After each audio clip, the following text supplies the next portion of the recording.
We have been spending some time on Sundays in June and July. As Patrick just mentioned, we're in the season of transition, pastoral transition, and we've just been taking some time on Sunday mornings to just tell you more about it and tell you about different components of it.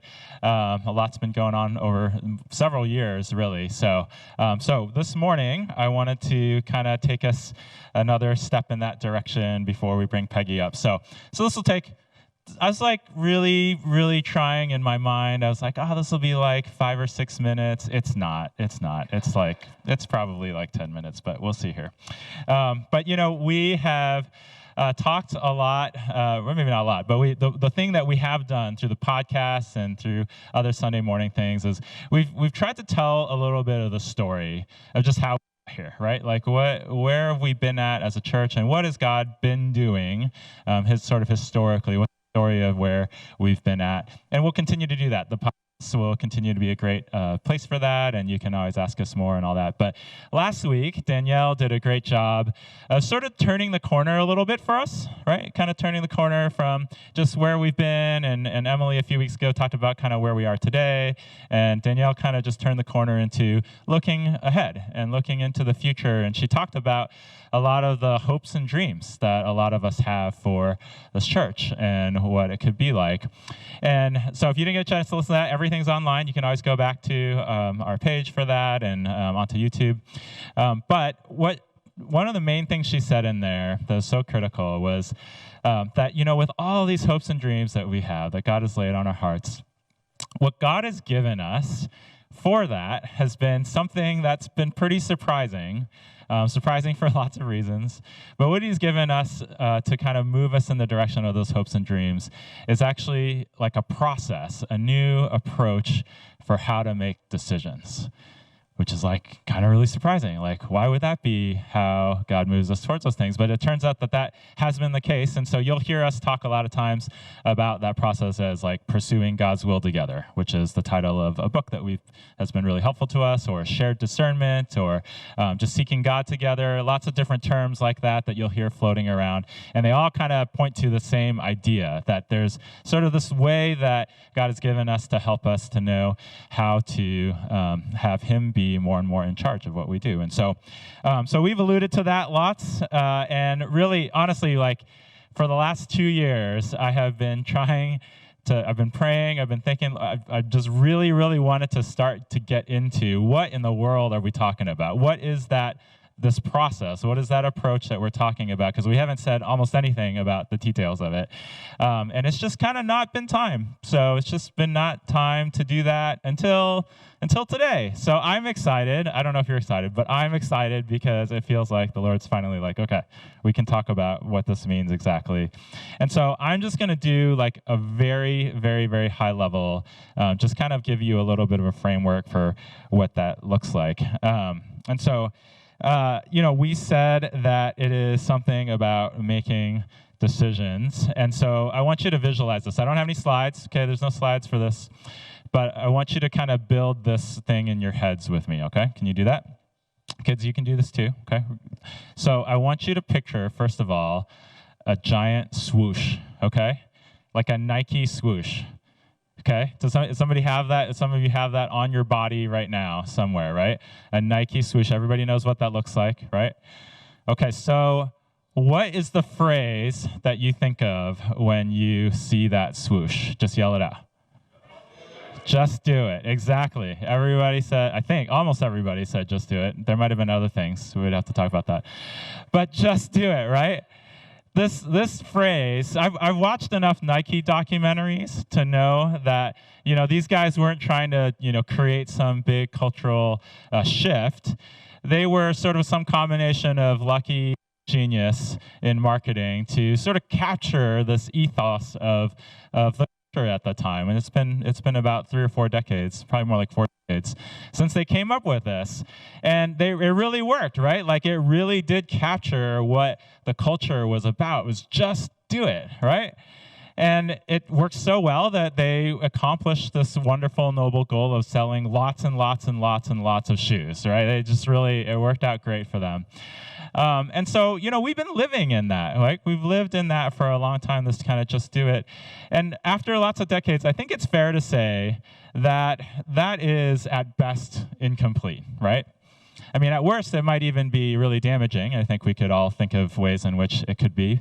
I won't dwell on that, but at best, it's incomplete. And in fact, it's so incomplete that there's even like a backlash against it that we are experiencing, I think now more and more, and certainly in this generation, where it's like, I don't know what to do exactly, and I don't even know that it's accomplishable, and there's just kind of a lack of hope in a lot of ways, to where now we've got phrases like rotting or cocooning, or like it's kind of a global phenomenon. Even like in Asia, they call it like lying flat. There's like this whole huge, younger generation phenomenon in Asia that's just like lying flat, just pictures of people doing literally nothing, right? So we've got just do it, right? We don't know what we're doing or how or why, right? Or we have don't do anything at all, right? Just don't do anything. So that's kind of the place that we live in. We live in those kind of extremes. And I think for us as a church, as we're thinking about what's ahead, we do believe that God wants us to do some things. We do believe that. We think God has some particular missions and purposes for us. But we want to do the things that God wants us to do. We want to do the things that Jesus has called us to do in the ways that he has called us to do them, and to not do other things that might even be really, really good things, but aren't the things necessarily that he's called us to do, right?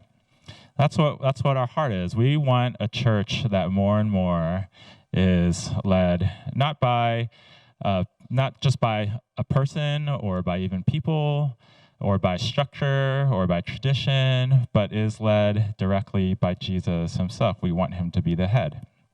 And so that is where we kind of have landed. I think that's why God has given us this process, this approach for making decisions. And so, I just want to say too, like for a lot of you, you might be thinking, okay, making decisions in the context of church, right? Like that's really good. I'm really interested in how you're going to do that, Caleb, because isn't that your job and Emily's job and Danielle and other people, right, who have positions, titles and stuff, right? I'm interested to hear how you're going to make decisions, but I don't really make decisions for the church at all, right? Some of you might be thinking that.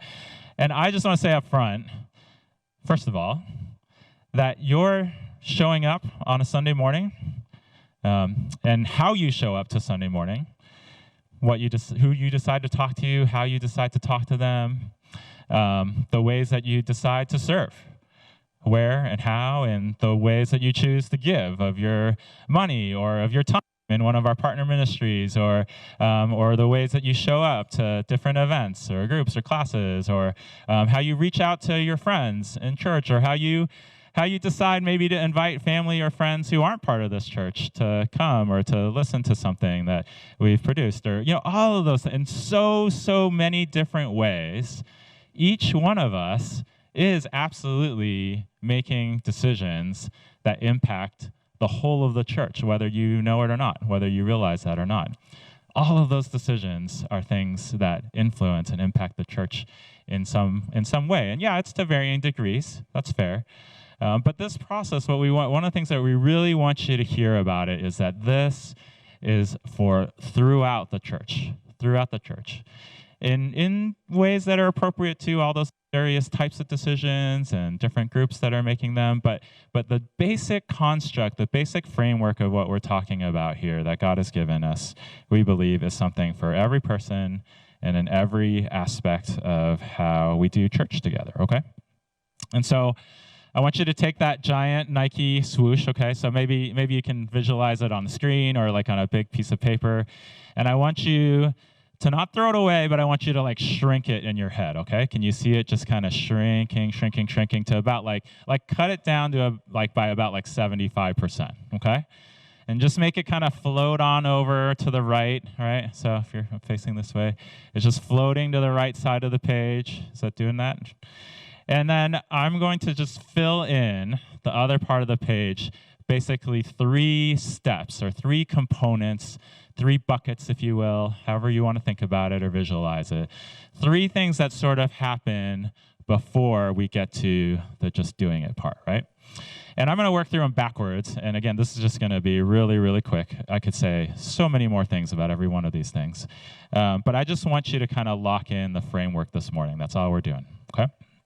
And so the thing that comes right before the just do it is what I'll call, and we might refer to it in different ways, but I'll call just the actual making decisions together. Making decisions together. So right before we actually do a thing, we actually spend some time to try to actually decide what we're going to do. And part of the component of this is just stuff that you would find in like any normal, well-functioning team, either at work or maybe here at church before. And, just basic smart things like, do you have all the information? And like, have you talked about things and stuff like that? But it's also about how we are able to orient ourselves as a group to kind of lay down or whatever our own agendas might be and orient ourselves towards what God is saying to us as a group about the particular thing that we might be deciding, right? And so there's a lot of things that go into that, but it's a really, really, really, really great part of the process of just making decisions together. But it turns out to do that well, to actually be able to go through that part of the process well, you need something before that, right? And so the second part of the bucket, if we're building this image in our minds, is what we call group formation. Because if we're going to be doing things together, if we're going to be talking about making decisions together, it turns out that it's really, really important how the group itself is being formed more and more as an entity in our relationships, how we're relating with one another interpersonally, how we're in each other's lives. But then also, even specific for the work at hand, what are the types of values and agreements that we might need to make around that? And we've alluded to this before in various places, but that component, this idea of group formation, has probably been the hardest and most challenging, and yet I would say the most fruitful part of learning this entire thing, is this idea of group formation. So that's the middle piece, right? It is a lot of work, because it gets into relationships, it gets into lots of dynamics, some things that aren't named naturally. And so as it turns out, if you're going to do group formation well, you need the first step. You need the first bucket. And that we call just individual formation, or you could think of it just as discipleship. How are you as an individual, how are you being transformed more and more in the likeness of Jesus? How is that happening? What are the practices that are involved in that so that you personally can hear from Jesus what is going on in all aspects of your life, and certainly when it comes to making decisions? And so that is, you got to kind of get that in your head, right? So that's kind of the framework: individual formation, group formation, and then the actual making decisions before we are doing things, right? And it's kind of a lot. Those of us who have grown up and just do it, it's felt like it doesn't feel like we do as much because there's a lot more to it, and that's true. But the fruit of it has been enormous because, as Emily likes to say, right, like we are mostly a lot of times concerned with expediency, how to get from point A to point B the fastest. But what God is actually really good at is he is actually extremely efficient at the end of the day. He accomplishes his purposes, and he has so many purposes for us. And he does them all. He does that. We've seen it over and over again, how he accomplishes things that we couldn't have even imagined through that. And so we haven't really dug into the specifics of this, but we're gonna we haven't locked the date in, but in hopefully the second half of July, we're just gonna open up another space to kind of talk about some more details for anyone who's interested, and just dialogue a little bit. Like, what does this mean? What is this? And we just went through it in like 5 minutes. Like, what does this really mean? But we've really been God has really been laying the groundwork of this, particularly through our Sunday mornings for the last couple of years. And so if you haven't been around or you just need a refresher, we'll have links to this in our communication. But, a couple of years ago, we had a 21-week series called The Way In is the Way On, right? Most of that was really about individual formation. How is it that you let God more and more into your heart, into your life in a way that the kingdom can form you? And then last fall into this winter here, we had a series called More Than Nice, which was mainly about how do we relate with one another, how do we love one another, and setting some of those groundwork principles for group formation.